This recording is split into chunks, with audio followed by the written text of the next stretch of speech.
How's it going, everybody? My name is Tim Kelly.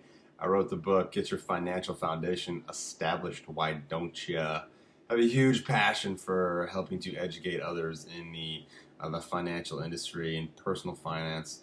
There is absolutely no financial education in our society, in our school system.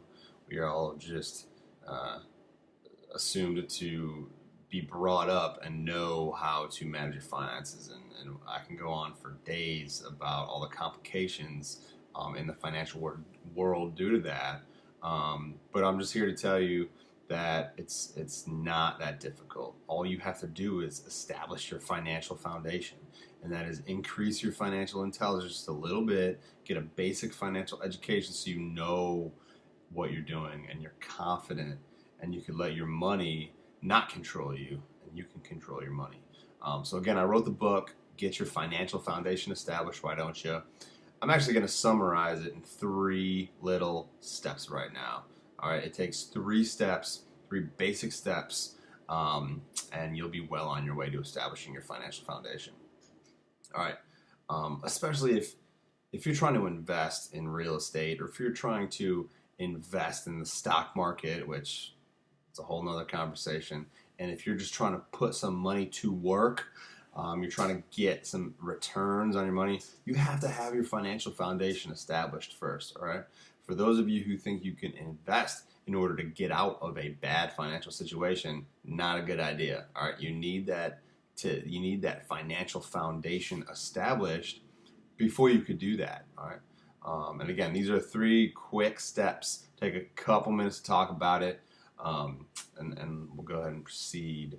So you have to know exactly what your income and expenses are. You have to know exactly what your income and expenses are. Most people know what their income is. Most people could look at their pay stub, or they could look at their accounts and see the income that's coming in. But how many people truly know their monthly expenses? All right. Ask yourself, do you know your monthly expenses?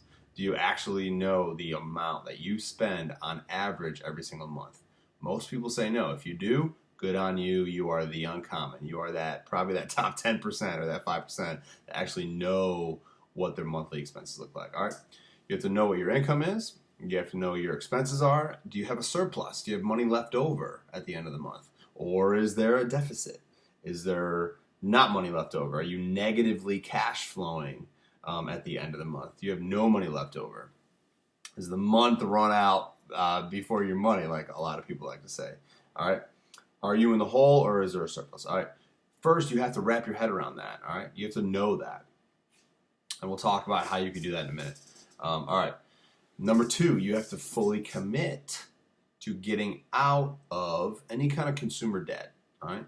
Consumer debt, credit card debt that you are paying interest on every single month, any kind of personal loans, all right, any kind of department store loans, any kind of loan that you took out because you couldn't either afford it, whether it was a medical expense, for a car, if it was for a piece of jewelry, if it was for furniture, if it was a loan that you took out in order to buy something that does not produce income, that's an asset, then that's considered consumer debt or a liability, all right?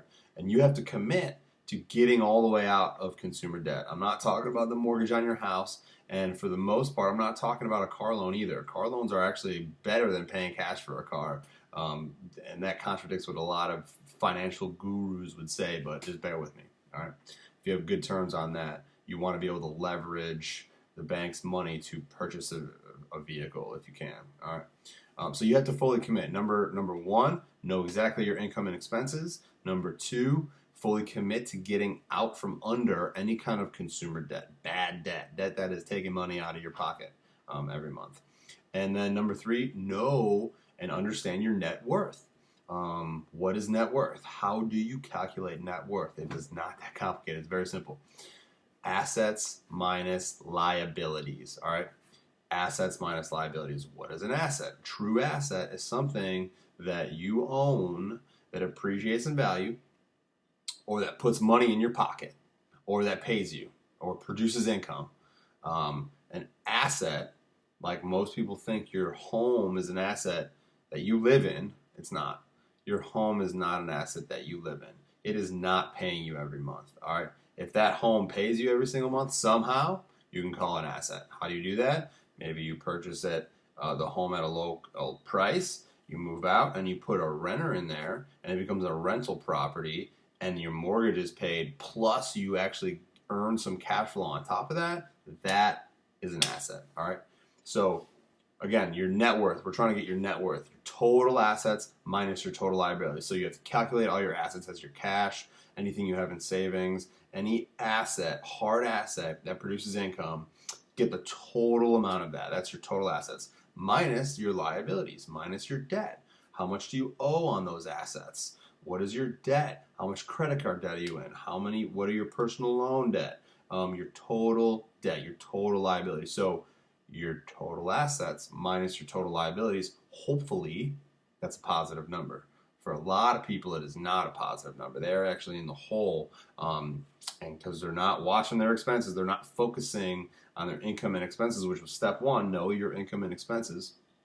All right, so again, your net worth, number 3, total assets minus total liabilities. Why is that number important?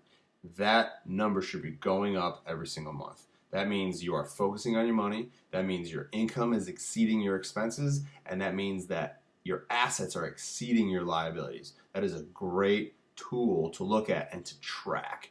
And again, what you focus on expands. So why is this important? Why should you be looking at your net worth? Why should you be looking at your income and expenses? Why should you be getting rid of your debt?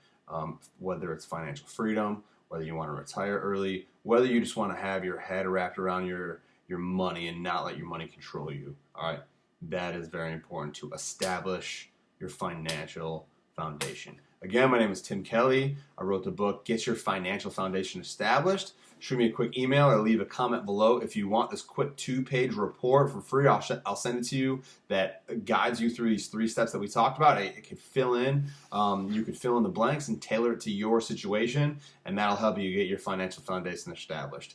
All right, Tim Kelly out.